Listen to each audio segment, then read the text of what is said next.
లేదా కన్స్యూమర్ ఉంటాడో కన్స్యూమర్ కి మనకి ఒక ఎమోషనల్ బాండింగ్ అనేది ఉండాలి కంపల్సరీ. లేకుంటే కన్స్యూమర్ 80% మీ దగ్గర కొనడు. ఆ ఎమోషనల్ బాండింగ్ రాకుంటే కొనడు. ఆ ఎమోషనల్ బాండింగ్ ని ఒక మార్కెటింగ్ పర్సన్ మాత్రమే క్రియేట్ చేస్తారు, సేల్స్ పర్సన్ కాదు. ఇప్పుడు మీరు సేల్స్ పర్సన్ వెళ్ళారనుకోండి, మీరు ఏం చేస్తారు? సార్ ఇది మా దగ్గర ఉంది సార్, శంషాబాద్ సైడ్ ఉంది సార్, లేకుంటే షాద్ నగర్ ఉంది సార్, మీరు తీసుకోండి సార్. ఎవరు తీసుకోవాలి? మీరు ఎప్పుడైతే కొనండి అంటారో ఆపోజిట్ పర్సన్ ఏమనుకుంటాడు? దీంట్లో ఈయనకి ఏదో ఉంది. మీరైనా అట్లా ఆలోచిస్తారు కదా, అవునా కదా? దీంట్లో ఈయనకి ఏదో ఉంది, మరి దీంట్లో ఈయనకు ఉన్నప్పుడు నేను ఎందుకు కొనాలి? అది నా ప్రాఫిట్ కాదు, ఆయన ప్రాఫిట్. మరి ఆయన ప్రాఫిట్ కొరకు నేను ఎందుకు కొంటా? నాకేమోసం. కాబట్టి మనం ఎప్పుడు కానీ కస్టమర్ ని ఎట్లా ఎడ్యుకేట్ చేయాలంటే, ఇది కొనడం వల్ల నెక్స్ట్ 5 years కి, నెక్స్ట్ 6 years కి, నెక్స్ట్ 10 years కి నీ లైఫ్ ఎలా మారబోతుంది అనేది ఎడ్యుకేట్ చేయాలి తప్పితే కొనండి అని చెప్పదు. వాడు ఏమనుకోవాలంటే, ఇది కొనకుండా నేను ఓకే అయినా నా లైఫ్ 10 years తర్వాత నేను ఖతమైపోతా అనుకోవాలి. అప్పుడు కొంటాడు, లేకుంటే కొనడు. అప్పుడు మీరు ఎట్లా ఉండాలంటే, కస్టమర్ దగ్గర మీరు ఒక కన్సల్టెంట్ లాగా ఉండాలి. అంటే నీ బెనిఫిట్ కొరకు నేను చెప్తాను, నాకు ఇందులో బెనిఫిట్ ఏం లేదు. నీకు అమ్మినా వేరేవాడికి అమ్మినా నాకు వచ్చేది వస్తూనే ఉంటుంది, కానీ నీకేం ఎందుకు చెప్తున్నా అంటే నువ్వు బాగుపడాలని చెప్తున్నా, అవునా కదా? అప్పుడు కస్టమర్ ఆటోమేటిక్ గా అర్థమైపోతుంది, ఎస్ ఇది కొంటే నా లైఫ్ ఇలా మారబోతుంది అని వాళ్ళకి ఒక ట్రైన్ చూపించేస్తాం. అప్పుడు కస్టమర్ ఏమంటాడంటే, ఓకే రైట్ నేను సైన్ వస్తాను. ప్రాబ్లం ఎక్కడ వస్తుందంటే, మనం చెప్పిన అన్ని ఓకే ఓకే ఓకే ఓకే అంటాడు, సైట్ విజిట్ కి వస్తా అంటాడు. మనం ఏం మంచిగా ఫోటో షూట్ చేస్తాం, మనం అక్కడ నిలబడతాం, వస్తారు కదా. మనం చెప్తాం మనం లీడర్ కి, ఎంతమంది ఉన్నారా సార్? 6 people ఖచ్చితంగా వస్తారు సార్, సండే 5 minutes వస్తారు సార్. అందులో లాస్ట్కి వచ్చేది ఒకడే వస్తారు, 5 ఎందుకు ఎందుకంటే జరుగుతుంది? మరి మనం చెప్పినప్పుడు ఓకే అన్నాడు కదా, వస్తా అన్నాడు కదా, మరి అంటే మనం దాని మీద ఆలోచించాలి, ఎందుకు రావట్లేదు వాళ్ళు. ఒకవేళ నిజంగానే మీకు ఎవరైనా వచ్చేసేసి నేను ఇది కొనండి అని ఎవరైనా చెప్పారు అనుకోండి, నేనే సేల్స్ మెన్ లేదంటే నేనే మార్కెటింగ్ పర్సన్, నేను వచ్చి మీకు చెప్పాను అనుకోండి, చెప్తే మీకు ఇంట్రెస్ట్ లేకుంటే నా మాట ఎందుకు వింటారు? మీరు నాకు 1/2 hour 45 minutes ఎందుకు టైం ఇస్తారు? అవునా కదా? ఫస్ట్ ఇప్పుడు నాకు కాల్ వస్తుంది, సార్ సో మాది ఉన్నది సార్ అని ఒకటి చెప్తారు, నాకు ఇంట్రెస్ట్ లేదమ్మా పెట్టేస్తాను. అరగంట సేపు ఆ అమ్మాయి చెప్పినవన్నీ విన్న తర్వాత నాకు ఇంట్రెస్ట్ లేదని చెప్తాను. మరి ఆయన విన్నట్టంటే దాని అర్థమైంది ఆయనకి ఇంట్రెస్ట్ ఉన్నట్ట లేనట్ట? మరి ఉంటే ఎందుకు రాలేదు? ఇక్కడ ప్రాబ్లం స్టార్ట్, అవునా కదా? మనం చెప్పడానికి ఆయన రావడానికి మధ్యలో ఏదో ఉన్నది, అందుకే ఆయన రా, ఇక్కడే క్లోజింగ్ ద పరిస్థితి. ఇప్పుడు మనం ఎప్పుడు కానీ ఎవరికైనా కానీ ఎక్స్ప్లెయిన్ చేస్తున్నప్పుడు, మనం ఒక ట్రైనరు లేదంటే మనం ఒక స్పీకరు, ఆయన మన ముందు కూర్చున్న పార్టిసిపేట్ లేదంటే లిసనర్ అనుకోని డగ డగ డగ డగ డగ డగ మీకున్న నాలెడ్జ్ అంతా చెప్తూ పోయింది అనుకోండి, మొత్తం 1/2 hour చెప్పేసాడు, 25 minutes చెప్పేసాడు. చెప్పేసిన తర్వాత ఆయన ఓకే సార్ ఆలోచిస్తా.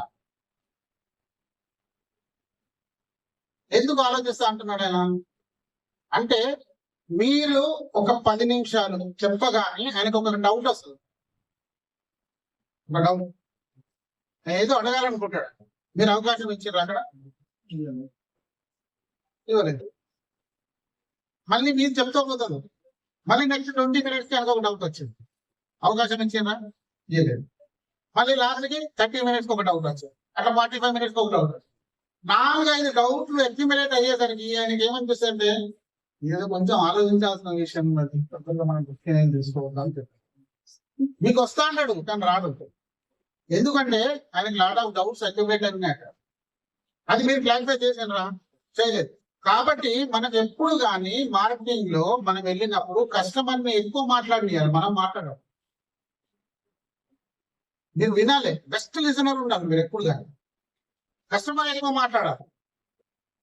మీరు ఏదైతే చెప్పాలనుకుంటున్నారో అది కస్టమర్ దగ్గర నుంచే డౌట్స్ రావాలి, దాన్ని మీరు క్లారిఫై చేయాలి. అప్పుడు ఏమనిపిస్తుంది అంటే ఆయనకి, ఈయన దగ్గర నేను సెక్యూర్డ్, ఎందుకంటే ఈ హ్యాస్ లాట్ ఆఫ్ నాలెడ్జ్. కాబట్టి ఈయన దగ్గర నేను డబ్బులు పెడితే నేను సెక్యూర్డ్గా ఉంటాను, ఎందుకంటే నేను అడిగిన ప్రతి డౌట్ ని నాకు క్లారిఫై చేస్తాను.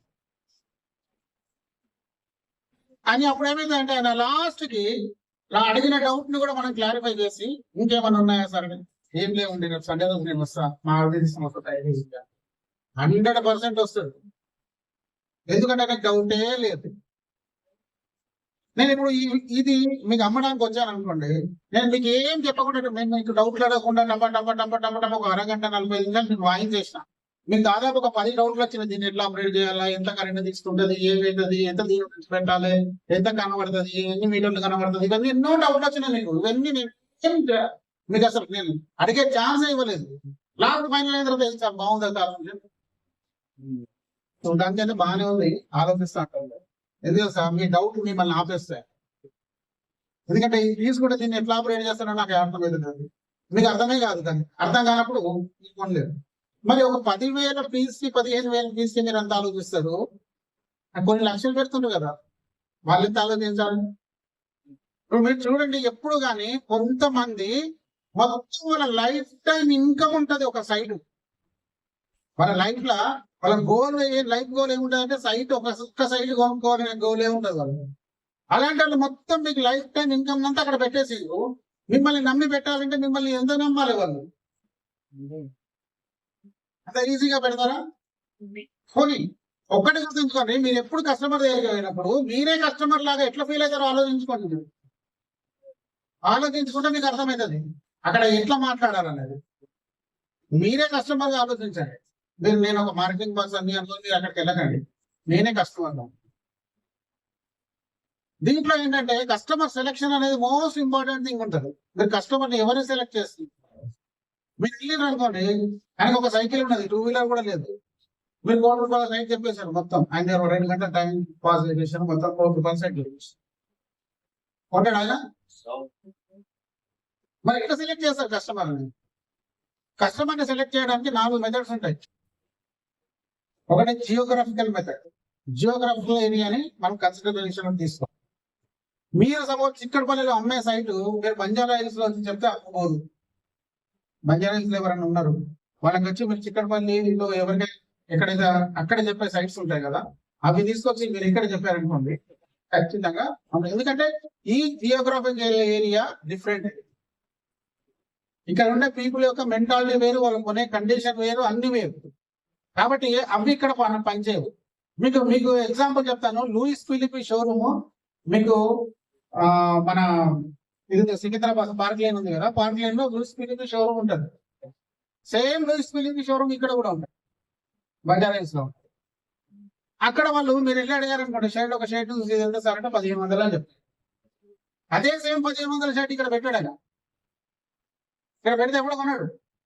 మీరు వెళ్ళి బంజారా హిల్స్ లూయిస్ ఫిలిప్ షోరూమ్కి వెళ్ళండి, ఇట్లా ఏదైనా ఒకదాన్ని ఇట్లా బట్టి ఇది ఎంత సార్ అన్నాడు, మినిమం $5,000.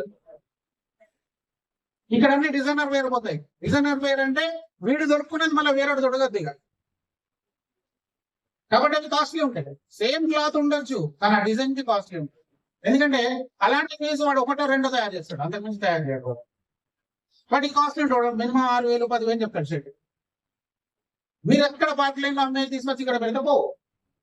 అట్లాగే మనం జియోగ్రఫికల్ ఏరియా సెలెక్ట్ చేస్తున్నప్పుడు అక్కడ వాళ్ళకి ఏం చెప్పాలి అనేది మీ దగ్గర లాట్ ఆఫ్ సైట్స్ ఉన్నాయి మన దగ్గర మొత్తం అన్ని, అవునా కదా? శంషాబాద్ లో అక్కడ ఇక్కడ మనకి ₹1,00,000 దగ్గర నుంచి 10 లక్షల సైట్ వరకు అన్నీ ఉన్నాయి. కాబట్టి వీళ్ళకి ఏం చెప్పాలనేది మీకు ఐడియా ఉండాలి ఆ ఏరియాని బట్టి. తర్వాత డెమోగ్రాఫిక్ ఏరియా ఏంటి అంటే వాళ్ళ ఏజ్ని బట్టి కూడా మీరు చెప్పాలి. వాళ్ళు ఏ ఏజ్ లో ఉన్నారు, ఆ ఏజ్ లో ఉన్న వాళ్ళకి ఏం చెప్పాలి. ఏజ్ తో ఏం సంబంధం సార్ అంటే 100% సంబంధం ఉండదు. చిన్న ఏజ్ లో కొనుక్కుంటే వాడు కూడా కొనుక్కుంటాడు. నా ఏజ్ లో ఉన్నాడు కొనుక్కుంటే నా పిల్లలు కొనుక్కుంటారు. ఇప్పుడు నేను నా కెరీర్ స్టార్ట్ చేసింది నెలకి ₹650 శాలరీ, ₹650 శాలరీతో స్టార్ట్. ఇప్పుడు ₹650 అనేది నాకు గంట ఇన్కమ్ కూడా కాదు, 1 అవర్ ఇన్కమ్ కూడా కాదు. అది 650, 1 అవర్ ఇన్కమ్ కూడా అంతకనే ఎక్కువ ఉంటుంది. కాబట్టి ఈ ఏజ్కి వచ్చిన మీరు ₹650 సైట్ లో చెప్పారు అనుకోండి, నాకు ఎట్లా ఉంటుంది ఉంటాను. అప్పుడు నా లివింగ్ కండిషన్ వేరు, నా ఫైనాన్షియల్ కండిషన్ వేరు, నాకున్న అంటే ఆ నా ఫ్యూచరు, నాది ఆలోచించుకునే స్టైలు, నా యాటిట్యూడ్ అన్ని తేడా ఉంటాయి. ఈ ఏజ్కి వచ్చిన తర్వాత అవునా కదా. ఇప్పుడు ఏమవుతుందంటే ఇక్కడ నా ఇన్కమ్ తో పాటు నా పిల్లల ఇన్కమ్ కూడా కలుస్తుంది ఇక్కడ.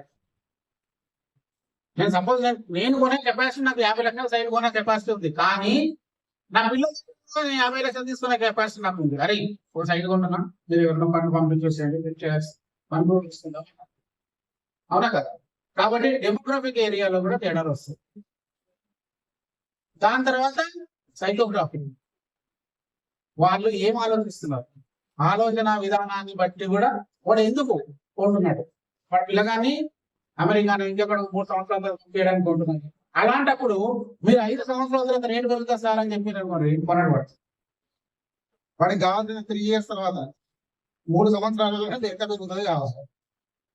5 సంవత్సరాల తర్వాత వాడికి అవసరం 10 ఏళ్ళకి పెరుగుతున్నారు అనుకోండి, అసలు కొనడు, రాకండి సార్ నా దగ్గర. కాబట్టి వాళ్ళ రిక్వైర్మెంట్ తెలుసుకోవాలి. వాళ్ళ రిక్వైర్మెంట్ తెలుసుకోవాలంటే మీరు ఫస్ట్ ఎమోషనల్ గా వాళ్ళతో కనెక్ట్ అయి ఉండాలి. మీరు ఒక కన్సల్టెంట్ అయి ఉండాలి వాళ్ళకి. మీరు ఒక మార్కెటింగ్ పర్సన్, సేల్స్ పర్సన్ అయితే వాళ్ళు మిమ్మల్ని దగ్గర రానివారు, అవునా కదా. కాబట్టి మీరు ఇవన్నీ కూడా దృష్టిలో పెట్టుకోవాలి.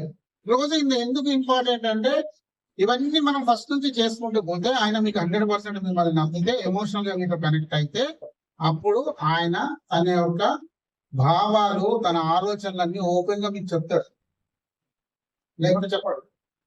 మీరు ఎంతసేపు ఒక సేల్స్ పర్సన్ లాగా ఆలోచిస్తే చెప్పండి. మీరు ఎప్పుడైనా ఆలోచించండి, ఒక సేల్స్ పర్సన్ కి మనం షాప్ లో వెళ్తాం, ఏదో ఒకటి కొనడానికి వెళ్తాం, ఒక వాచ్ కొనడానికి వెళ్తాం, లేకపోతే మొబైల్ ఫోన్ కొనడానికి వెళ్తాం.